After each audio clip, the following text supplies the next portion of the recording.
நல்லா வதக்கிட்ட பிறகு ஒரு 3 ஸ்பூன் அளவுக்கு கடல மாவு நல்லா தண்ணியில் கலந்துட்டு லைட்டாக மஞ்சத்தூளும் போட்டுட்டு இதில் போட்டு ஒரு கொதி விடணும். ஒரு குழம்புக்கு போட்ட கடல மாவு நல்லா கொதித்து இந்த மாதிரி பதத்துக்கு ரொம்ப திக்காக இல்லாமல் ரொம்ப சப்போஸ் திக்காக இருந்துச்சுன்னா தண்ணி கொஞ்சம் ஆட் பண்ணி இந்த மாதிரி பதத்தில் கொஞ்சம் எந்த மாதிரி பார்த்துக்கோங்க.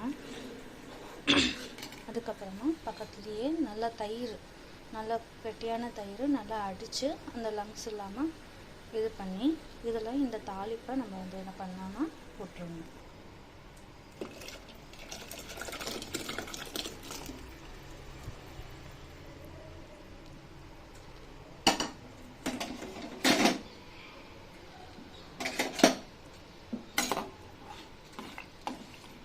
சுவையான மோர் குழம்பு ரெடி.